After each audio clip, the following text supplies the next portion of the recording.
In this episode, you'll learn how to stop betraying your truth in search of being accepted. Welcome to Energy Alignment for Entrepreneurs, where we help driven people create peace without losing their edge. 3 things you'll discover today: how people pleasing disconnects you from your body, why self sacrifice leads to resentment, and what to do when you feel invisible in connection. Let's look at the first, the relationship between people pleasing and being disconnected from your body. You really have 3 centers. In simple language, we would say the gut, the heart, and the mind. And what's the root to people pleasing, right? It may be a past memory, but that past memory could be labeled a current insecurity. A lot of us are not aware of how the past is being projected, and continued to create how we see the world today in this given moment. No. But when we investigate the relationship between memory and the current moment, then you can start to see that the people pleasing is in search of something not necessarily true, not necessarily real, right? You could call it external validation, but what is external validation? It's simply getting a false sense of approval, because Joe or Sandy or Misty, they don't direct your life. They are not you in terms of the one truth.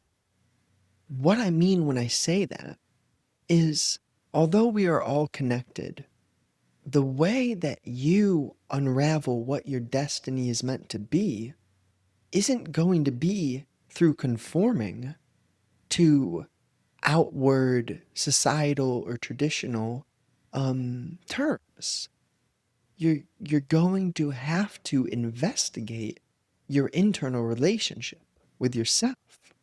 And when you look at why people try to fit in, why people put on that mask and just aim to please others, it's usually a fear of what happens when you have ruffled the feathers of another.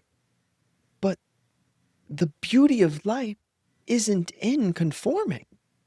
The beauty of life is not in living small just to fit in, to not ruffle feathers. You're meant to be you, and if you triggers others, well then, what are we creating? We have to be honest about that. We have to look at it. Sometimes when you trigger others, you're doing something holy. You're doing something for them. You may, and of course, this is where the nuance comes in. It's not always the message, but how the message is delivered. Meaning that there's a contrast between triggering others and being like a know-it-all, just being an ass, and triggering others through truth, through honesty, through care, compassion, and love.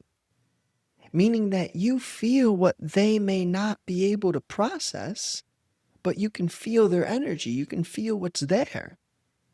And if you have the courage, the strength, the power, the openness, then you're going to see, like, hey, people pleasing isn't the route. Like, more often than not, you're meant to be a little bit disagreeable. Now, the context matters, all right? There are some people, they may be, right, context, age, circumstance, situation, have to be aware of all the variables involved. But for example, right, some people aren't willing to change, they're not ready to change. No need to waste energy like having a conversation with them if they're not ready for the conversation. Meaning there's a contrast there though. If you're having a conversation with someone who cares about them, about you, about humanity, about being their best, you may trigger them sometimes, but in triggering them, they now have the ability or the space or the opportunity to observe their own trigger, right? So when you people please, you are suffocating yourself. When you people please, you're hiding from your own truth. You're wearing a mask. And when you wear a mask, your nervous system can feel that. And it's almost like, you know, saying yes to something that you want to say no to, it doesn't feel good in your gut. And if you say yes to enough things over time that you feel inherently you're meant to say no to, then you get a disconnect, a conflict that stays in your nervous system. You could label it a trapped emotion, if you will. But that energy that you hold on to because you're scared, because you're weak, because you're living small, that energy gets stored in you and it almost becomes something like a demon that is feeding on you like a parasite. See, this is the truth of how deep consciousness goes, and right, yin yang, dark and light. It's not that things are good and bad, but because it's the pain, it's the trigger that creates the opportunity to let the demon be freed. And when you're no longer holding on to all these demons inside of you, then light can replace that space which the parasite used to feed from. So it's a bit metaphorical, but the language here is very honest, it's raw, it's simple.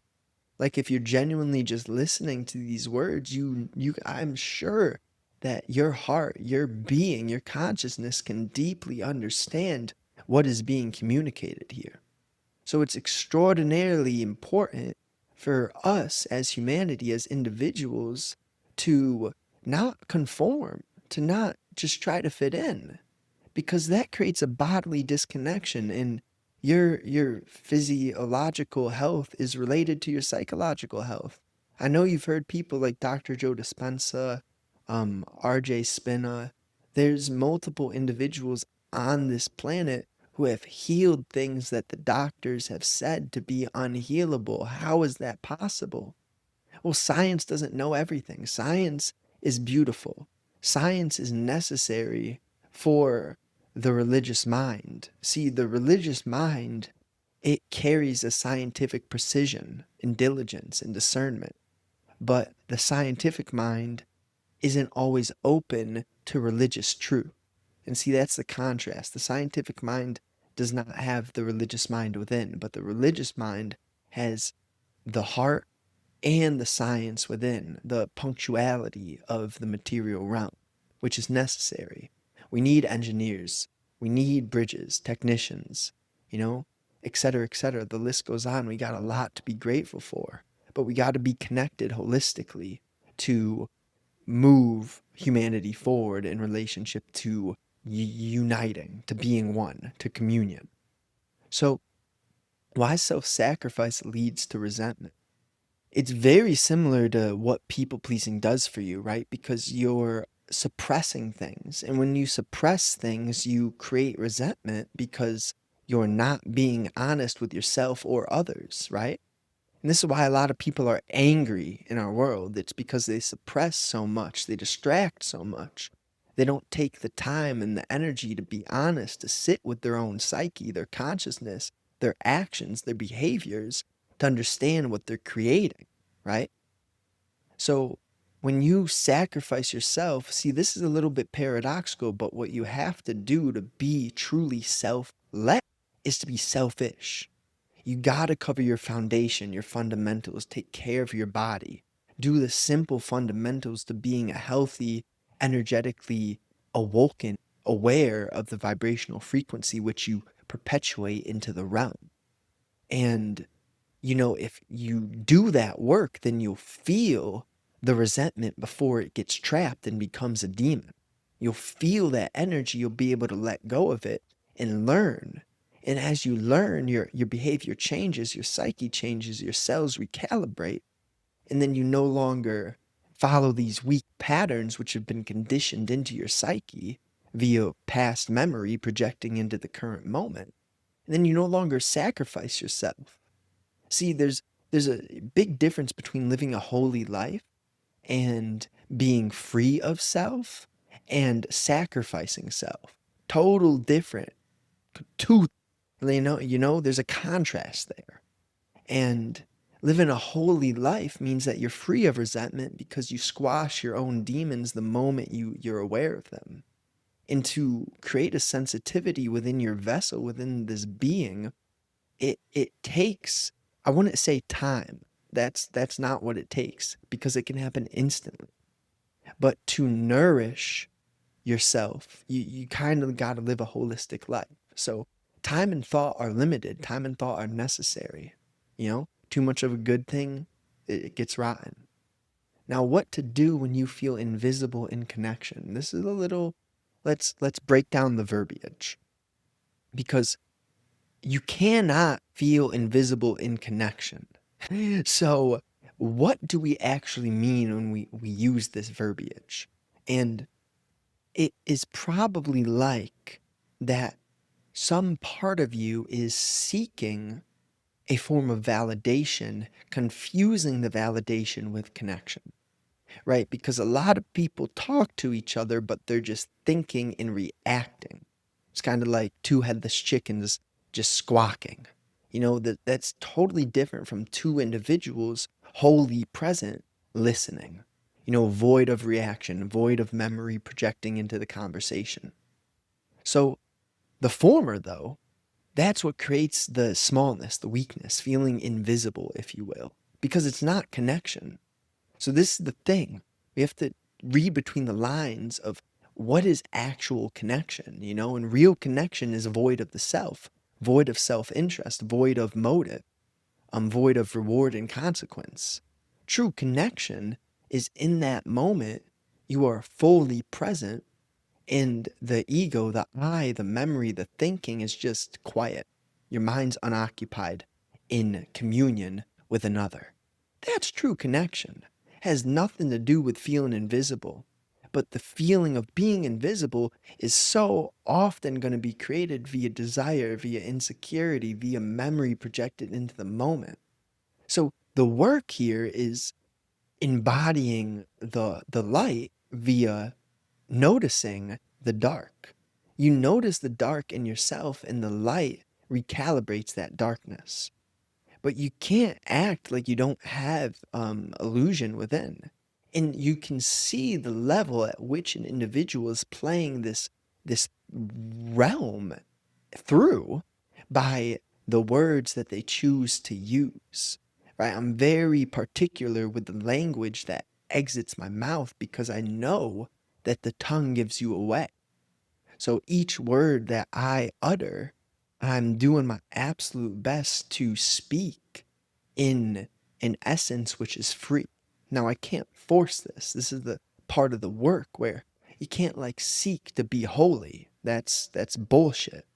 But what you can do is see the importance of doing the work for yourself, realizing that as you do the work, you change this entire world by every interaction you have, by every individual who meets you, who converses with you. There's a lot for humanity to learn, and I'm not done learning. I have a lot to learn too. But, let's wrap this thing up. 15 minutes. I don't feel like doing a recap. And, the summary pretty much is that I'll do a mini recap. The people pleasing, the disconnection from your body, it's super important for us to be honest and be deeply raw and brutally honest in relationship to our own fears, insecurity, and weakness. Then why self-sacrifice leads to resentment? Well, the self-sacrifice is a storing and it's not a moving through. The only constant is change though, so we gotta get real good at moving, at rocking, at rolling, at, swimming with the pace of the current. And sometimes you stand and you resist the current for a moment, but you gotta get with it or you're gonna get dragged by it. That's a nice phrase that I really enjoy using. Like life is moving, so get with it or get dragged by it. And as you get with it, then you realize, okay, I do have to be selfish for my fundamentals. And as I take care of myself, then I can share, right? If you got an empty cup and you are that cup, you can't give water to anyone. So you got to fill yourself up. But, the way that you fill yourself up changes, obviously, as consciousness and your frequency changes, your homeostasis, your baseline gets to different levels. And then you get new energy that makes people look at you like you're driving a sick car, a supercar. You'll snap people's neck just with your aura. Fascinating there. But what to do when you feel invisible in connection? You can't feel invisible in connection. You can feel invisible in self centeredness. But real communion has nothing to do with the ego's memory or the projection of past into now, or thinking, or reward and consequence. Nah, real communion is just two individuals meeting wholly, right? And you listen, and you're not trying to one up the other. There's no goal for the conversation. You're just present with another, doing your thing, and being. Being. We're human beings, not human doings, not human havings. I appreciate you. Thank you so much for listening. Genuinely, thank you so much for taking the time and energy to listen and do this work. Let's embody, let's rock, let's roll. Share it with a friend if you know someone needs to hear this. And if you're interested in working one-on-one, just check the link below. You can always shoot me an email, but just check out that website down below and hey, we can build you a great physique. We can execute on anything that I speak about in these videos. So, the list of benefits, the list of pains, I'm over my marketing really. Stepping into scaling a new venture rather than just trying to get coaching clients. It's not really like that anymore.